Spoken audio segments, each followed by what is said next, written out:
You're going. You're recording. Good morning, everyone, and welcome to a new hour of America Live. I am Dr. Alan Markoff, and I am your host. I looked at my calendar today, and I noted that the last broadcast of America Live was way back on March 7th. And my prestigious guest was none other than my good friend, John Cates. And so my guest this morning to help me resurrect this program is none other than John Cates. Woohoo! Welcome back, John. Thank you for your participation. Good to be here. Awesome. I can think of no one more qualified to assist with a resurrection than my buddy. Over the last 2.5 years, I have done more than 100 shows. And truthfully, I have missed being away from the microphone for the last 3 months. So things are a bit different now. I'm in my home, John is in his, and we are coming to you via Zoom. And for certain, we are practicing social distancing. I am in no way diminishing the importance of social distancing. It is most likely the most important step that any of us can take to ensure our safety. So what has changed in America since March 7th? Oy. If I read off a list of what has not changed, it would be significantly short. If I read off a list of what has changed, it would take up the entire hour. But no list today. No opening commentary other than what you have just heard, other than to share a headline from USA Today just a few days ago. It's in the news section of, first section of USA Today, and it says, poll. 80% feel like the US is out of control. From my perspective, it's a frightening statement. Who among us want to live in a country that is out of control? And one of them, it happens to be one of my children who lives in Oklahoma City, and the last time I talked to him was talking about he would like to move to Canada. And I'm going, what? But maybe he knows something that I don't know. Are we really approaching that? Or we don't want to live in our own country? I think what's going on in Seattle right now is terrifying. But it's an issue for a future broadcast. So with all the craziness going on right now in America and around the world, while we may be looking into the eye of a second wave of COVID-19, there's another epidemic that is out of control. I'm referring here to the opioid epidemic. I know of no one more well-versed in this arena than John Cates. So good morning again, John. Thanks for being with us. The newspapers, of course, are filled with story of COVID-19. In fact, every newspaper has a new section just about the coronavirus. And it's been that way for 3 months now. Tack on to that story the video of a black man being murdered by a white policeman. There's little room in the print media for anything else. But I've had my eye on the few stories that mention the opioid epidemic and the fact that it has become so much worse during this virus epidemic. Why is that, John? What's your take? Well, I always have to roll these things back a little bit. When everybody starts talking about opioid epidemic,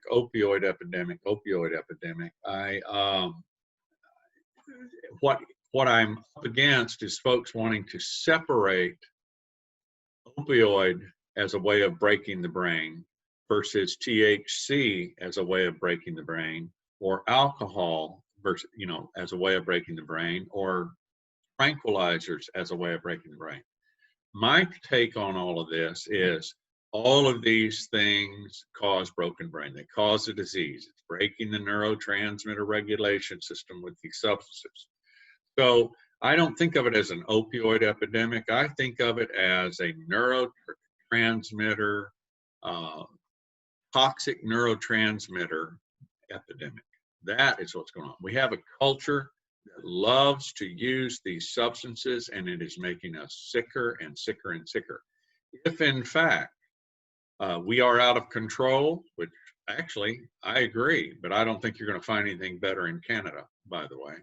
or anywhere else in the Western and probably Eastern world also, not at this point, but certainly part of that out of control. I mean, when we talk about being loaded, the classic, he's out of control, you know, and we're talking about an entire culture that's out of control. On these programs in the past, actually, Alan, I have talked about the amount of use of neurotransmitter changing substances growing and growing and growing and moving towards what I was afraid, and I'm still afraid, is going to be a critical mass. Can only a culture can only stand so many of its individuals being sick with a neurological disorder that causes aberrant psychological growth before it starts to manifest some very, very problematic things. And we have more people in this culture using these neurochanging substances than any time in history. They're stronger, they're more out there. The rationalizations and justifications for using them are deeply inset into it. The opioid epidemic, the opioid element of the real epidemic, the opioid element actually began through our trusted medical and pharmaceutical establishments. They knew when they put out the, in the beginning, when they were putting out the pain gauges where you said, where's your pain between 1 and 10? And that's where they gauged whether what to prescribe in situations. They knew at the time that these substances break the neurotransmitter regulation system, creating what historically we've called addiction, now we call substance use disorder. Well, all that's happening right now is in this culture, because there's a lot of people staying home, and the aberrant psychology, the social psychology is kind of, and these are my opinions, of course, is kind of steamballing, you know, rollerballing. It's getting bigger and bigger and bigger. Well, folks are staying at home. What you going to do when you're at home?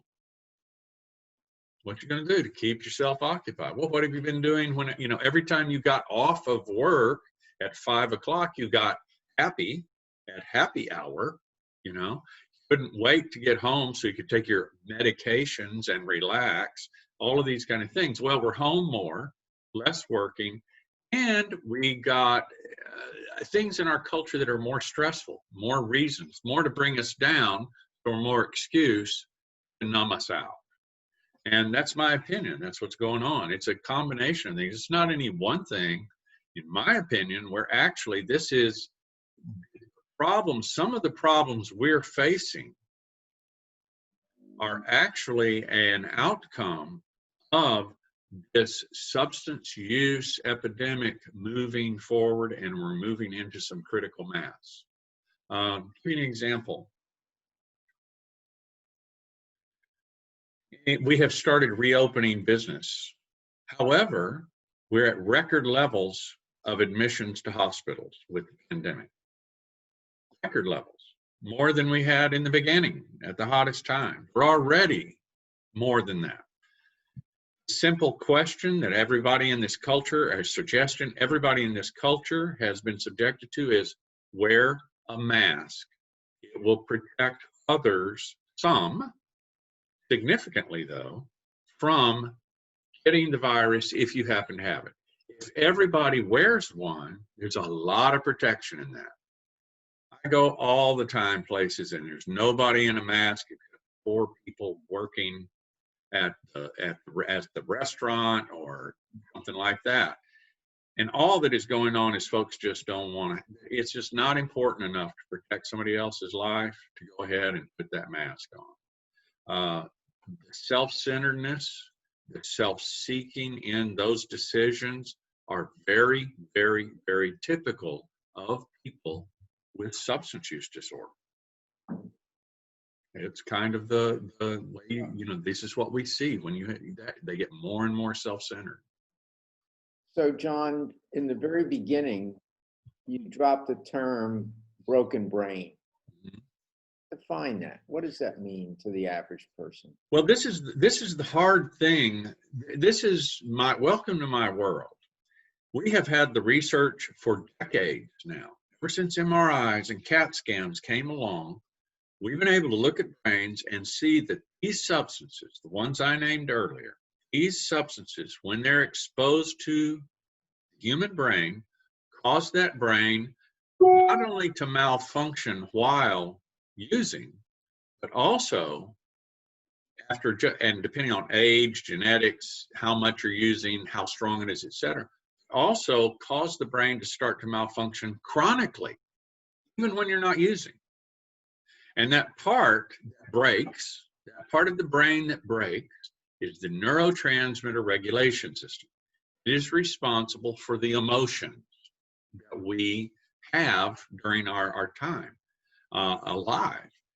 And reason why we like it is I can go do, some OxyContin or heroin or smoke a joint or drink a couple, drink a little alcohol, and will cause my neurotransmitter regulation system to do things where I experience emotions of joy, contentment, satisfaction, etc. The problem is, in order for my brain to give me those emotions, it has to do things it would not normally do. And by being forced into doing that via these substances long enough, it quits being able to do what it normally does. Leaves me walking around experiencing emotions that really I'm not supposed to be having. And I don't learn to do what I need to do to create honest, good feelings, nor do I learn to do what I need to do to help avoid those signals in emotions that let me know I'm involved with things I shouldn't be involved with, like not going to work. It's supposed to create anxiety if you are late. If you get high, you don't feel anxiety. Two questions related to this. How long does it take for that to occur? And is it repairable? Okay. There's a lot of information. Remember when I said what's being used, the genetics? There's also a big thing called age. How old are you? How old is the brain that is using? The younger the brain, the less exposure it takes to these substances for it to break. The younger the brain. The older the brain is, the more exposure it requires in order to break. This is why it's so devastatingly problematic that we are making marijuana and some prescription medications more and more and more available to adolescents and young adults. You'll hear all the time from people who speak, they'll say, if you would just wait until you're 25 years old to use any of these substances, we wouldn't be too worried about things. But that's not what happens. It's starting at 10, 11, 12, 13 years old. If it's not marijuana and alcohol, it's prescription drugs. They're prescribed because of ADHD, which may or may not exist in that particular individual. The diagnostic patterns that are used out there are horrible.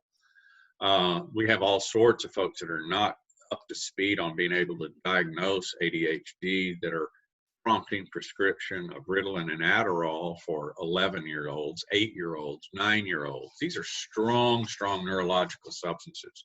And folks who don't understand the substance use disorder don't realize what they're flirting with when they give these people meth, these kids meth, so they can score better on their tests.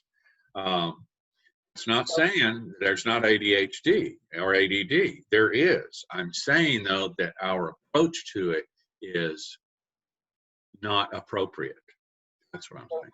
So when you started the conversation, John, it's something that I can really relate to in my profession, because in periodontal disease, these diseases of the gums and the bone around the teeth, the younger the patient, when they contract the disease, the poorer the prognosis. Wow, I didn't know that. The older the patient, the better the prognosis. And what it's really saying is that if you get this disease when you're young, your resistance factor is really compromised. Yeah. Well, when we're working with people and helping them get well, there's a thing called emotional age, and you can take folks' responses to certain situations in their life and kind of come up with how old do they act? You know, you've heard that old phrase, oh, he acts like a 13-year-old kind of Right. thing. That's an emotional age estimate is what's going on. And in recovery, I mean, in the treatment world, we spend some time kind of trying to estimate how old do they act like they are? And there's a reason why we do that. When, especially in the early days of a client coming in and them telling you when they started, or the family is telling you when the kid or the young person started, the family rarely knows how early it was. They only know when they started catching the young person. They don't know when he really started using. And the young person will have a tendency to lie. I've had guys come into my office and go, and I'll say, well, do you get high? And they go, no. I said, well, what about smoke and dope? Well, yeah, I smoke dope a couple times. It's no big deal. All right. And a couple times a week, they'll say that. Now, what they're saying to me is that, so I have to sit there and I go, well, I wonder how long this smoking dope a couple times a week has been going on, because that's really when they started. And what we'll find is whenever the time was that they started, their emotional age freezes there. That's why we care about why they're presenting themselves edibly. If they act like a 14-year-old or a 15-year-old, a lot of times that'll tell us the truth on how long they've been using, because until they get sober, they'll continue to lie to themselves and us in some cases, and the family doesn't know. But age is a big deal. You hear about, oh, well, they come from a long line of alcoholics. Well, what does that mean? Well, it means that probably endemic to the genetic makeup of this person is a lower resistance of the brain to an attack from these substances. Okay? May I relate to what you're just saying to my profession? Yeah. Because we have felt for decades that people are a specific age, the age they come in and tell you when they were born and what their age is, but we also can determine their dental age. Yeah. Somebody in 30 or 35 is wearing a full denture. They are dentally very, very old. Right. And in their 80s, they have all their teeth intact without disease. They're dentally very young. Yeah. I'm dentally very young, by the way. You do? See there? It's off now that I'm examining the teeth. I could move up closer here. John, getting back to the broken brain, and I thought you made a very interesting point, and that's why I wanted to relate it to dentistry. Young people who get sick, I think with any disease, have a lower level of resistance to disease. Yeah. In fact, I learned a long, long time ago that there are people who are called, the word escapes me, but their cellular structure isn't the same as the average person. So they get everything that comes down the pike. Right.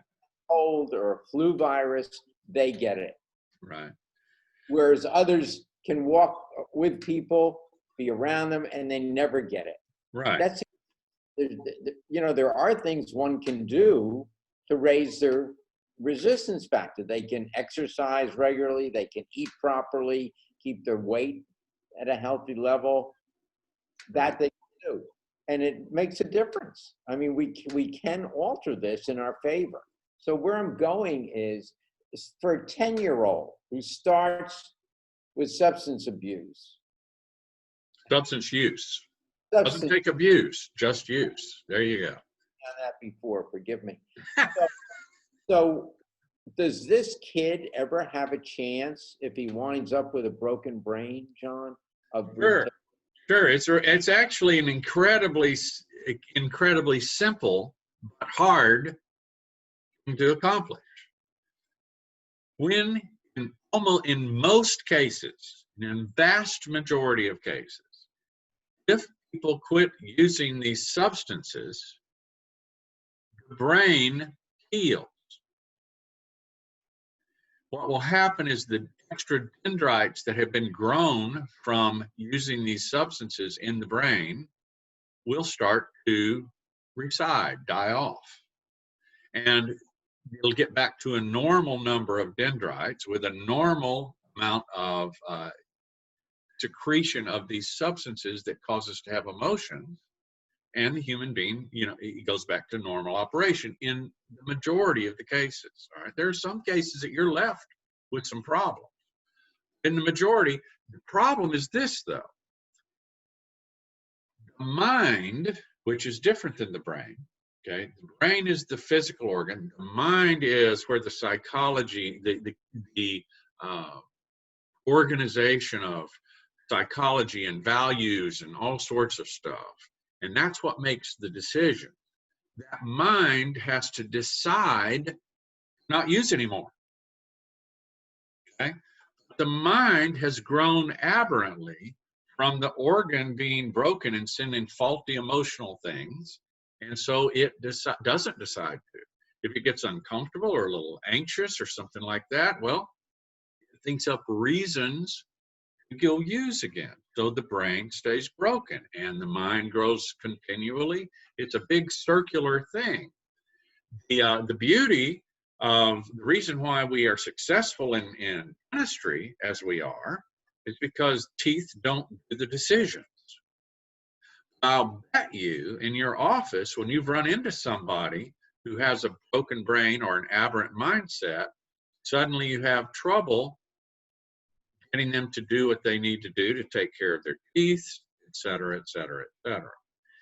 It's very, very similar. Situation. Huh? Is that an easily diagnosable situation? It's pretty easy that we have substance use disorder. Pretty easy to diagnose. That the brain is broken. That's pretty easy to diagnose also. Actually, you can diagnose it using MRIs and CAT scans. We've been able to do that for a long time. You don't usually have to go that far. If someone comes in for a first visit and you're doing an initial exam and you're chatting with them, can you tell whether or not you're dealing with someone with a broken brain?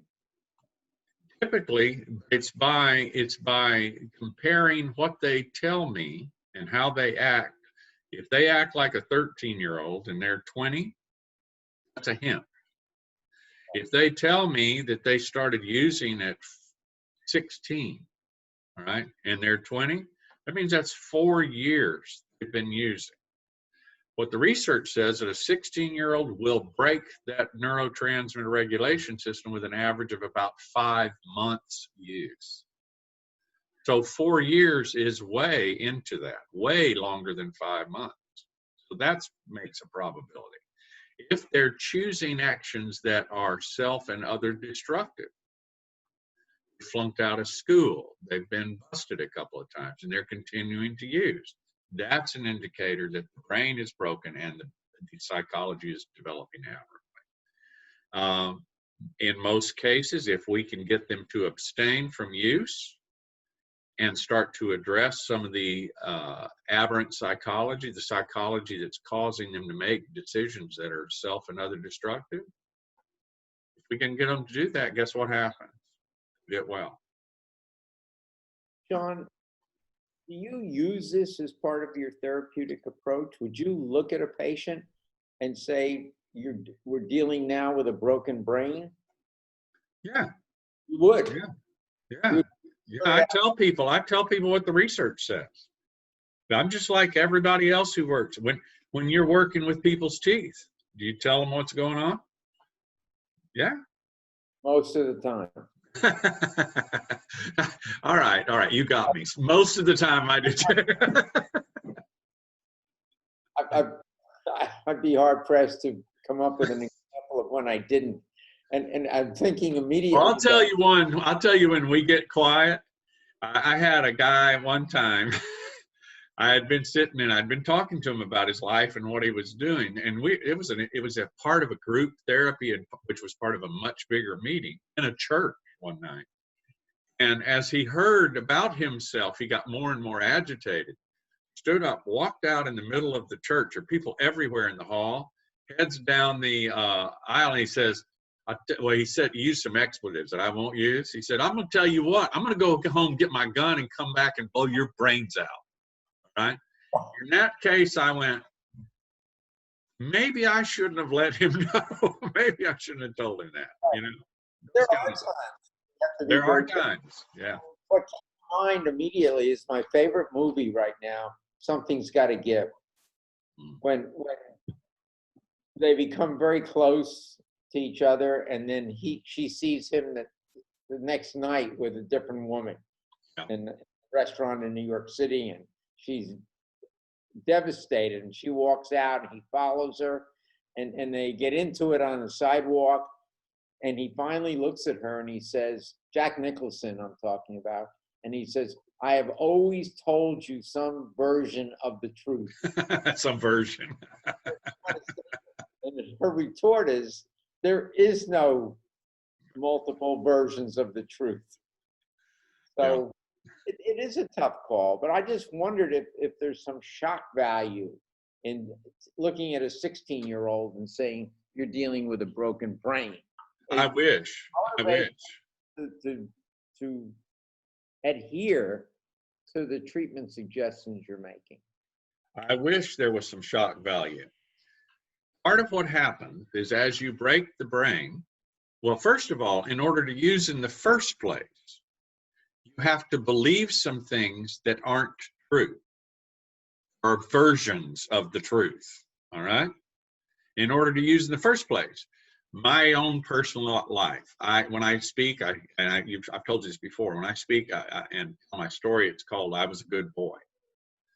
I was told the truth about the results of using these substances from the day I was born by my parents and family. Okay, but I was lied to by movies, TV, and the rest of media, and then later. Friends in junior high. I was told by my family, you shouldn't do anything till you're 20. You shouldn't drink until you're 21. Don't even think about drugs or anything like that. Don't even drink till you're 21. And even then, be very, very careful because we've seen it destroy people's lives. That was the truth. That's what I was told. But they weren't the only people talking to me. Clark Gable, Marilyn Monroe. People that I hope there's some older folks who listen to this podcast because otherwise it won't. All those folks, those sexy, cocky, cool, sophisticated, successful people, every time you saw them, they had a martini or a shot, or if they were a pirate, they had rum. And we've talked about this before.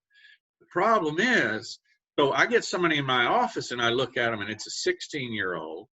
Here I am, gooby old dude, telling them, hey, you've probably broken your neurotransmitter regulation system, when they have all the cool, sexy folks in the media telling them, no, you can the marijuana is cool. In fact, it's a cure-all. We're going to open up clinics, cure everybody with CBD and THC, you know?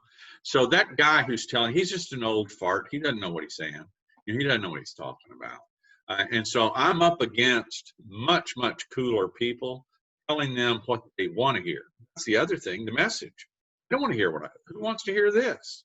What you want to hear is there's a quick, easy way to feel good. That's what you want to hear. I would like to hear that. What I don't want to hear is there's a big price for it, you know? And there is. Not only individually, but back to our original, go ahead. Back to our original talk, culturally, there's a big charge for this. And we're paying it, in my opinion. We're starting to pay it more and more and more. Like you as a patient, regardless of my age, and you started talking about neurotransmitters, John, I don't know that would get my attention. But if you looked at me and said, Alan, you've got a broken brain right now, that would get my attention. I usually say you've got a broken brain. They think I'm somebody that their parents hired, you know, to lie to them. And it's really difficult to say that to them because these days, 9 out of 10 of the parents are getting high. Oh. And well, see, I'm including alcohol. Yeah. Right? How do you come So back? that's not an unusual number. And the kids aren't stupid. Unlike adults who want to separate alcohol out and say, well, that's different, kids don't. I didn't. That was one of the big rationalizations I used for beginning to smoke dope and do other things. I was like, what? Alcohol's okay, but this is not. In fact, I was right on the comparison. I was wrong on considering the outcome of both of them. What I should have been thinking is these things I'm doing are just as bad as alcohol, and both will hurt me. Well, the parents, they are, and they've got their own prescriptions, which clearly say, do not drink on this. They drink on it anyway. And it's a mess. And so the kids, when I say broken brain, they just go, yeah, whatever. You're just an old guy that mom and dad hired, because they don't understand how cool I am. Huh? Trying to scare me. Yeah. So getting back, John, to relating this all to COVID-19, the coronavirus, I go into a Randall's around the corner from me every morning, 5 days a week, and I buy a couple of newspapers. And I see the same woman in front of me, not every day, but every few days. I'm in there at 6:25 when the papers are delivered, so I know I'm going to get what I want, because they don't get many of them. And I see her always having to send the cashier across the hall to get her a pack of cigarettes. But I also see 6 bottles of wine in her cart every morning. And is that, and I know you've always said that that's the gateway drug, alcohol. Yeah. Is there something about the quarantine issue that's driving people to drink? And if your answer is yes, is it also driving people towards the drugs, opioids, and the other drugs? The answer is yes. Yes. But there's more to the answer, as always. Unfortunately, I always have a quick, easy, and then the full. If it wasn't that, they'd find something else. An excuse. That's right. That's right. And especially if they've already broken the brain. Once the brain is broken, you hear all the time, and we've known this long before we had proof that it was a disease. Before we had the MRIs and the CAT scans, you heard this all the time. Alcoholism and addiction are progressive, all right? What that means, you get sicker and sicker and sicker as you go along. And as you get sicker, part of that progression is finding any excuse you need to continue and increase your use. That excuse can, in the end, boil down to, oh, well, I've ruined my life, whatever. I'm going to do all I want. I'll just live under a bridge. They give up. Yeah. They give up on life. So you bring along a pandemic, and here's a great excuse to buy 6 bottles of wine, where I was just taking 1, but I was really enjoying the buzz I got every night off those 2 glasses. And now I got a great excuse to want to buzz all the time. I actually saw an article on the Google News feed, on our phones.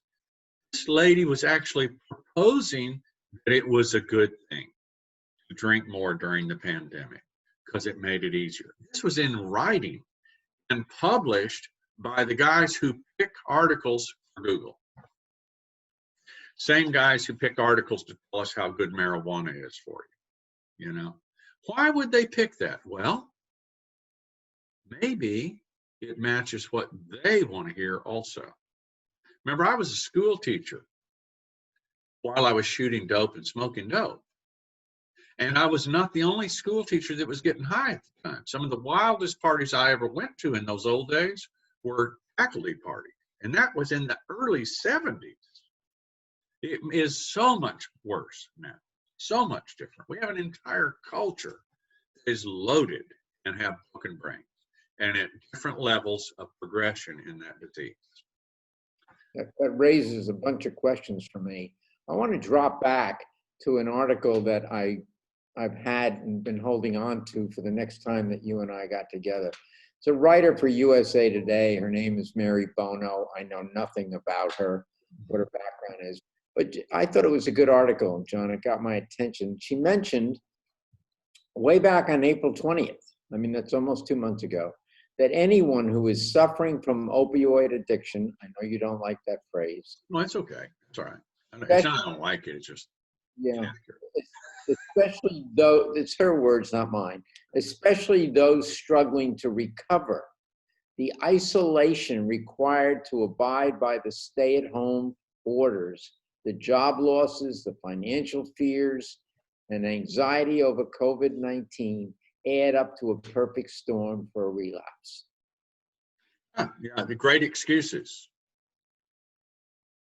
There are great excuses. You actually dropped out a second ago. What was the last thing you said? I said, do you agree? Oh, Or is okay. I missed that part. I could see your lip, but I couldn't hear you. Absolutely, is there more absolutely. to it? Great. They're great excuses. See, relapse always comes. Before I relapse, I always have something in my head on why I use. Okay, and these things are great excuses. Now, is there some truth to it? Yeah, there's always some truth. You know, it's always some version of the truth. I love that story you told, you know, always some version of the truth. And the version is, because I work with them. Huh? Always told you some version of the truth. Yeah. And she looked at him and said, there is only one version of the truth. The truth doesn't have version. You're right. The truth is, yeah, the truth is, don't use. That's the truth.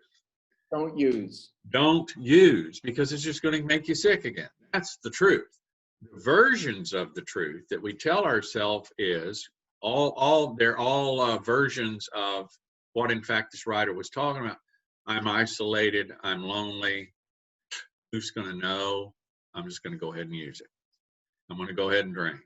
I can't get to a meeting. I don't like those meetings on Zoom. That's the one I hear the most. I tell folks, look, guys, there's meetings, there are bigger meetings with more people on Zoom right now than there are when we're going in person. And the person who is starting to formulate some of this excuse, this version of the truth, will say, yeah, but I don't like those Zoom meetings. I much want to go see them in person. All right. Now, here's the interesting thing. When there is no pandemic and everybody can go to a live meeting with 4 million other people, all right, I'll have people in my office going, yeah, but it's a long way to drive over there. The timing is bad. All of those kind of versions of the truth for why they don't go to a meeting. What it is like a great big, what's the word I'm looking for?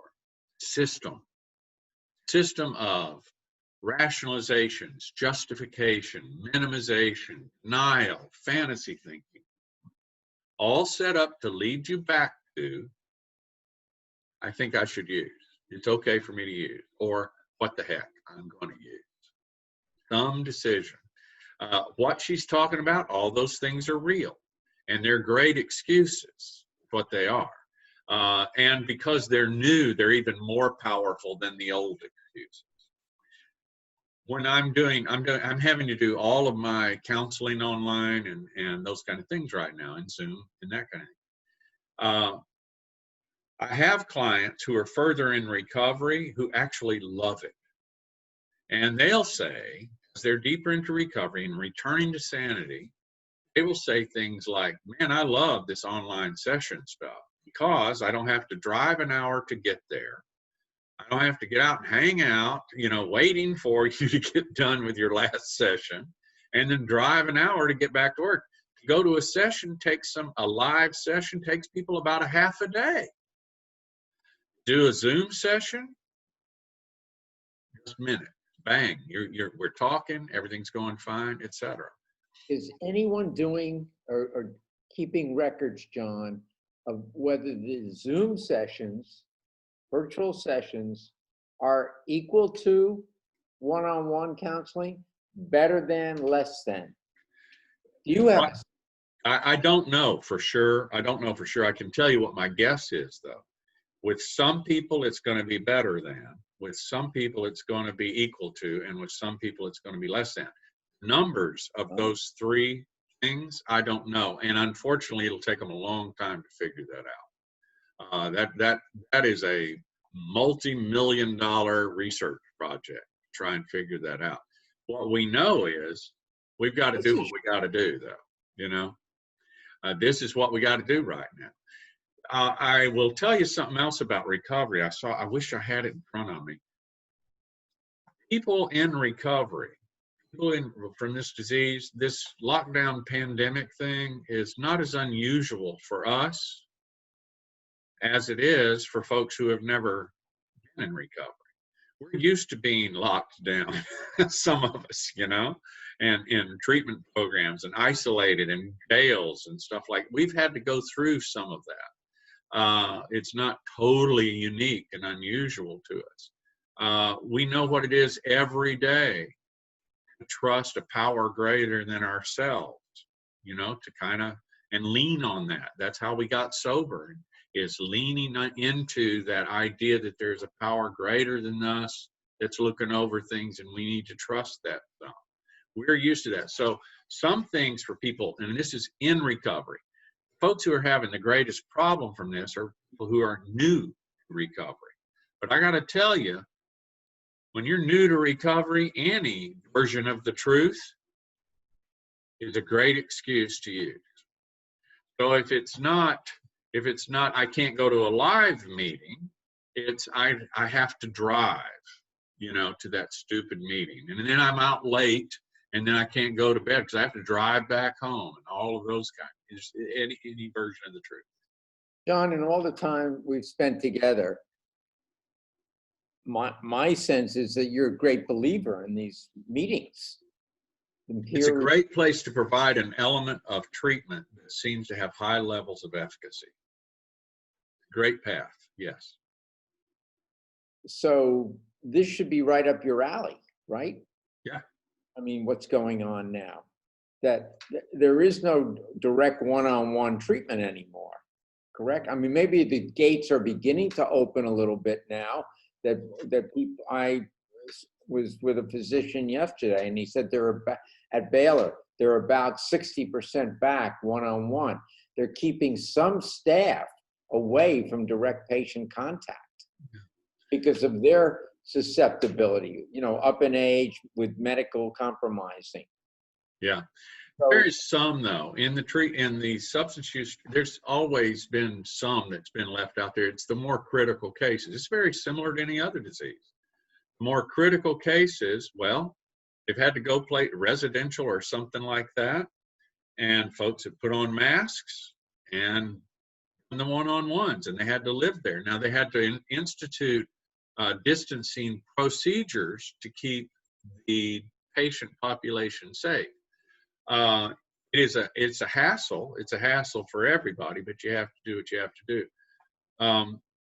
Again, I'm not trying to say that the pandemic hasn't presented some issues that we're not used to. What I am saying, though, is we are used to issues because it is endemic to the disease because of the psychological nature. The psychological nature of the disease will pull up anything and make it an issue. These things, the pandemic and what's going on in the racial situation and all these horrible things, all of that just hands new excuses, versions of the truth, obstacles, whatever you want to call it, to people in recovery, new in recovery, or people who are in a relapse pattern. That, you know, you can be, let's say I got 10 years sober and I was deeply, deeply involved in a relationship with my wife for 15 years and she dies. Or she comes home and says, I'm leaving you. Okay? You know, even though I have 10 or 15 years sober, that's going to be very difficult or really hard on me. And if I'm in the midst of the pandemic is going to take advantage of that particular situation. So there are cases, you know, lots of cases that are exacerbated by this pandemic thing. John, because of the pandemic, your world has changed. If I were still practicing, mine would also. My old son is a dentist in Sugar Land, and I've been out there a few times, had my teeth cleaned last week. And it's one of the high-risk professions. The hygienist who cleaned my teeth said to me, you'd be astounded at how many hygienists are leaving the profession. They're afraid to come back. Yeah. It is high risk. There's no question about it. I mean, the one place we want to keep the virus away from is the mouth. Yeah. Yeah. So, and they're right in it. And Leah told me last week, or this week actually, we're not at the end of the week, that they're not allowed to use a Cavitron to scale teeth, take off tartar. They're not allowed to use to polish the teeth because of the aerosol. And they're all wearing shields now. So here's where I'm going. Is there a good aspect of this in your profession? Is it possible that some people are going to do better with virtual meetings? And the answer to that is yes. And I people at a time. Yeah. And well, the answer to that is yes.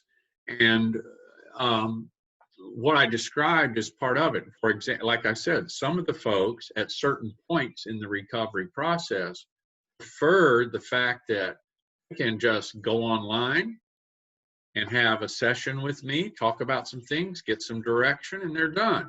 I have to drive an hour to get there. They don't have to drive an hour after our appointment. That is going to be in their favor because those hours that they save are going to put towards things that are productive for their lives. All right, it makes it simple and easy. There are some people who are organized psychologically that going to an online meeting and looking at a screen like we're looking at, only there's 40 little squares with different people there.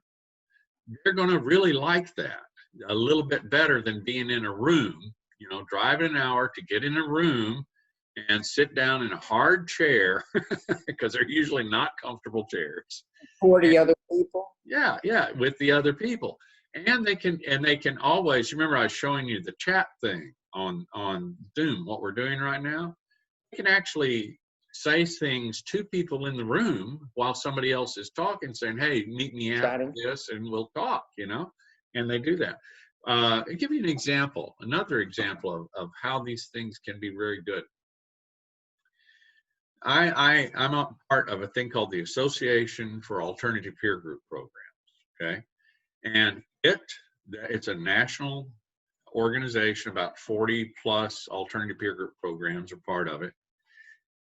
That plus an organization called the Association of Recovery and Higher Education and the Association of Recovery School are all we had scheduled to have our national conference at San Diego week after next. Okay? It was the 4th conference we've done, annual conference that we've done. As the pandemic came along, we had to make some hard decisions because it didn't look like we were going to do it. I was thrilled because I love San Diego and Catalina, and we've talked about all that before. But we decided, no, we're going to have to do this conference virtually, and everybody was worried about it. Okay? Well, the very first thing they found out was the cost of the conference dropped off about $200,000 just like that. Because we didn't have to rent the motel. We didn't have to arrange for food. We didn't have to do a bunch of stuff like that, right? So immediately the fundraising element of the conference got a plus $200,000. Well, but we were worried about who wants to come to this. Guess what? About 3 times as many people have signed up for the conference because they don't have to pay for travel to San Diego, take extra time out of their life, and pay for food and hotel and everything there. So carrying the messages that we have to carry in this conference, we're about 3 times, we're going to reach 3 times more people around the country. The president, they're not going to be webinars. There's going to be some of it that's recorded, most of it's going to be live, just like this. And instead of, again, 2 screens, there's going to be 40 screens for each session. There's over 100 sessions.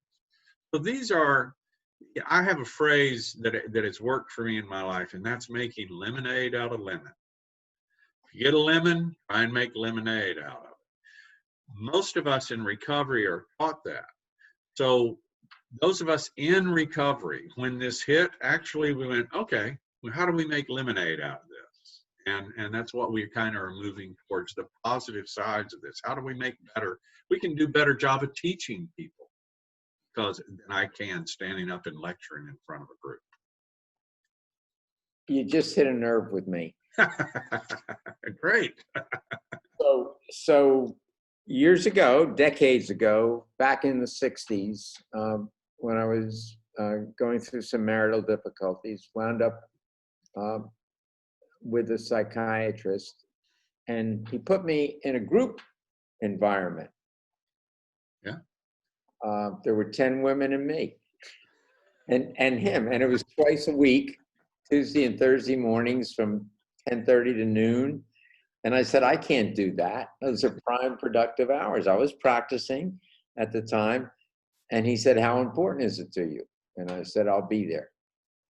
So the philosophy was that they could make more headway faster in a group setting than one-on-one counseling.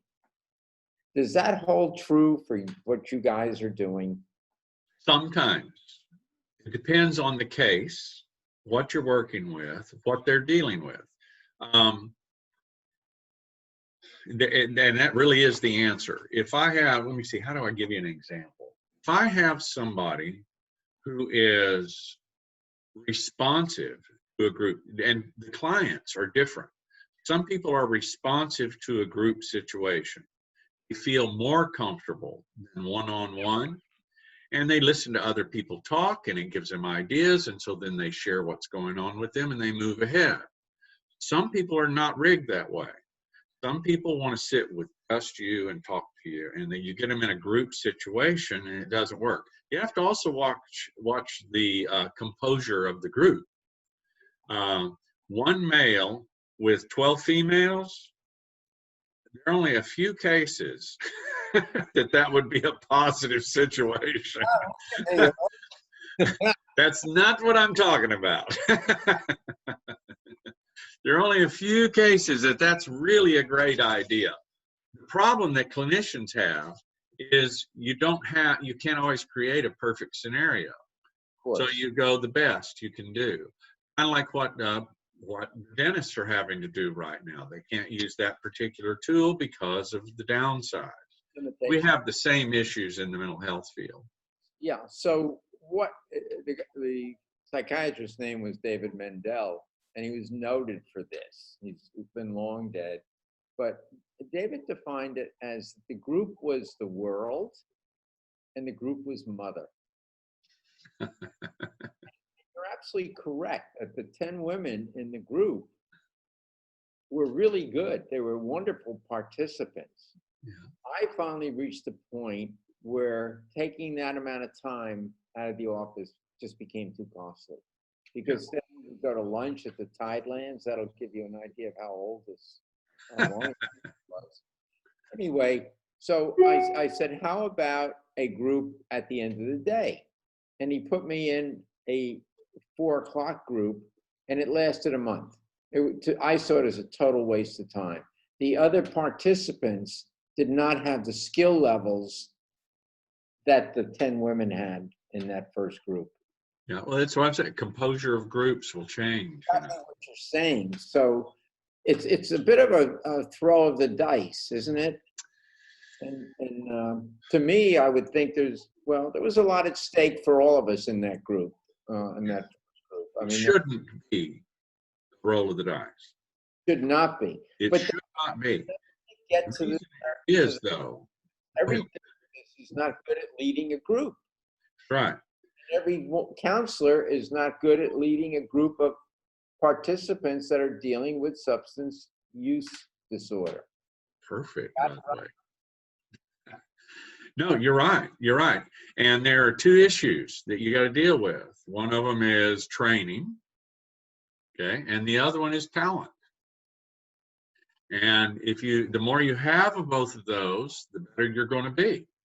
That doesn't mean if you either have to have the best or nothing, and that's kind of what the doctor was saying to you when he said, what's most important? It may not be perfect, but it's better than nothing, that kind of thing. In most cases, there are a few things that it's not better than nothing. It's such a bad match, and there's so little there. It can happen. It's a continuum of, I've never been to the kind of counseling you do, but I've known enough therapists in my life that some of them are totally incompetent. But having sat on a dental licensing board and a medical licensing board, there are some of us that are incompetent. Yeah. Medicine, dentistry, and so I think we have to have a certain amount of good fortune to be with someone who knows what they're doing. Don't you agree? Yeah, definitely. In the Association of Alternative Peer Groups, one of the things we drive over and over and over and over, you'll hear over and over, and in fact, I used the term a second ago, talent-based hiring. We actually can find folks who have training in substance use and those kind of things. But finding people who are talented is a more problematic thing. A second ago, I said that it shouldn't be, that it shouldn't be a catch if you can kind of situation, a toss of the dice, I think is what you call it. Shouldn't be that way. In mental health, unfortunately, it's more of a toss of a dice than it should be, because the culture of the business itself is set up based on untrue issues. In substance use disorder, the culture of the business is still driving a 30, 60, 90-day type model, instead of what the research says, 18 months to 4 years to stabilize. We don't do that with livers and hearts and those kind of things, but we do that with brains, which is really crazy because the brain is so important. This mental health thing, we still are running on this 30, 60, 90-day, and that's everywhere from the financing and insurance and everything else to what happens during that time. So it's more of a toss of the dice than it should be, and part of it is because, again, we got a culture that is so far out there that it's really frightening. John, I want to kind of bring this together because we've done it again and run through an hour. Tell me about the patient on methadone. This is a patient that has to go to a licensed treatment center when the drug is dispensed. How do you guys handle this now? Because they feel that they're traveling to a crowded clinic and exposes them to COVID-19. Those are all issues in a topsy-turvy world that we're living in now, right? Yeah, they are. And I would love to tell you, and I will have some issues with some of my colleagues, possibly on what I'm about to say, but I'm an old dude, whatever. The medically assisted treatment, methadone and some of the other things. MAT. Yeah, MAT. If it is done right, it has a great place in the recovery process. Can it be abused? Absolutely. Are there ways to watch out for that abuse? Again, absolutely. Who is interested in adopting and maintaining the processes to ensure high efficacy? The therapy guys. Who is not interested too much in that? Guys who produce the medications and sell them. Okay? So it causes problems. It causes problems. And in the pandemic, it's doubly problematic. Because without the pandemic, then yes, some of the elements to keep the success rates up for MAT can be put in place. You have to come by, we check you to make sure that you have not abused or, done heroin on top of the methadone, those kind of things, and here is your medication. But the pandemic has put a press on it. Now, the answers probably center around somehow really putting it on the distribution places to make it safe for them to come by. Probably. This is not an area that I'm super adept at. My guess, my suggestion would be make sure that those distribution points are very, very safe. The folks who are going, oh, I'm afraid to go there because I might get exposed to the virus. Unfortunately, remember that version of the truth? I'll never forget it. All right. The versions of the truth that can be used to make the effectiveness of, to take away from the effectiveness of MAT usually come from the individuals with the disease. All right. So they'll get played off. So you always are trying to avoid giving opportunity for that version of the truth to torpedo what you're trying to do here. So it's the things that need to be adopted are ways of keeping the MAT being done the way it's set up to be done in conjunction with counseling with a goal of abstinence in the end, long term, or as close to it as you can get, etc. So we've got some work to do.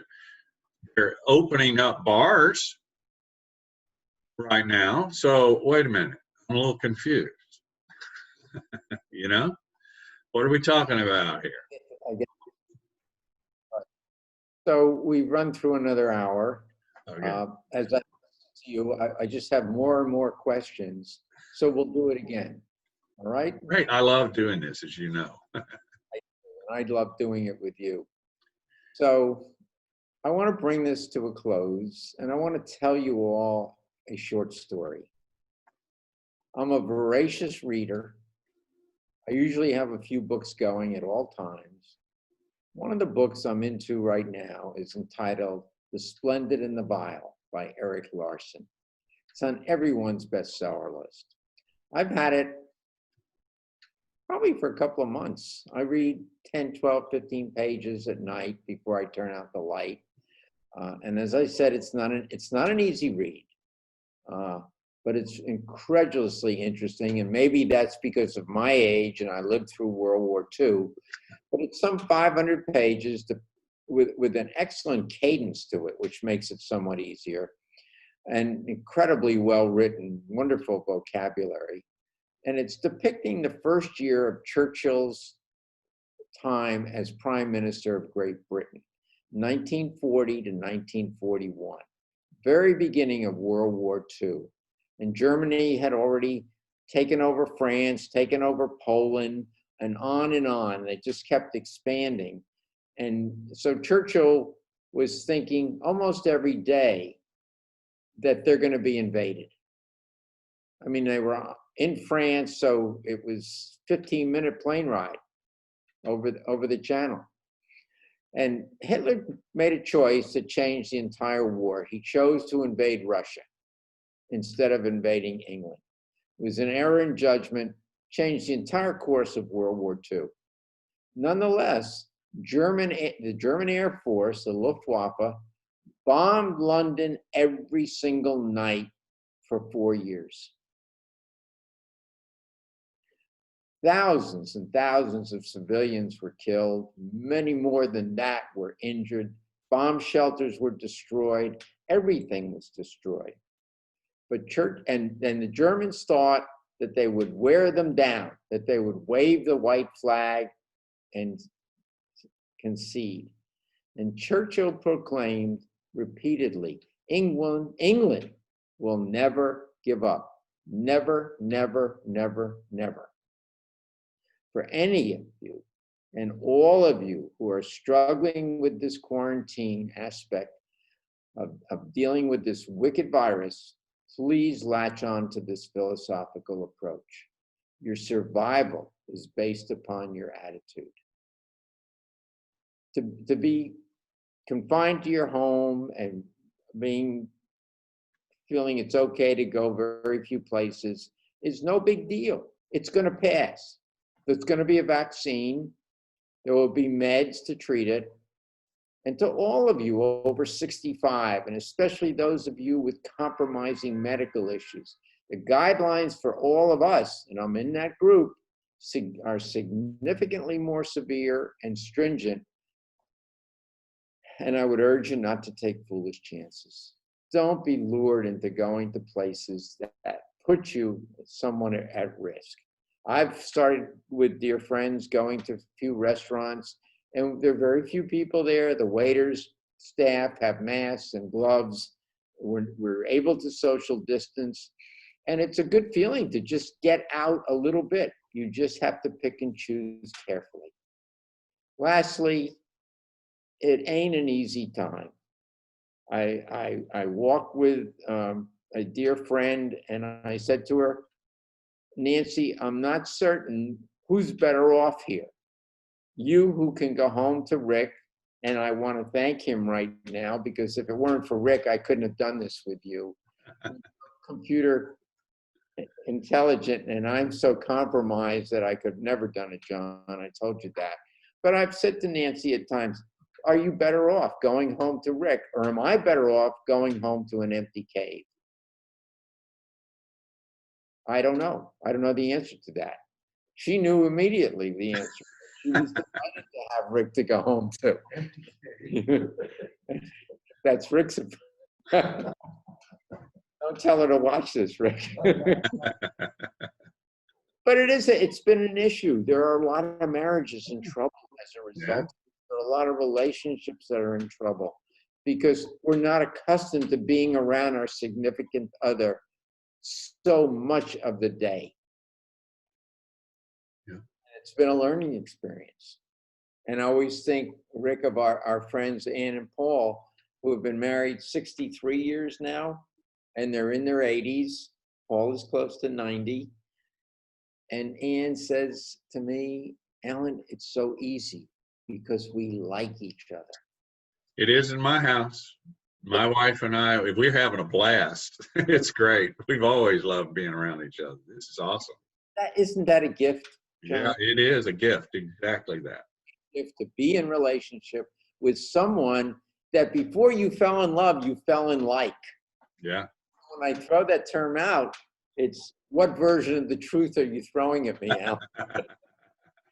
So, lastly, be kind to those around you. As someone tried to teach me a few years ago, and I didn't hear it, go with the flow. Go with the flow. There are times you just have to agree with things that maybe aren't so easy for you. Keep your cool. The relationship is more important. Thank you so much for listening. It's so good to be back. Thank you, John. Thank you, Rick. Thank you, Alan. Good day.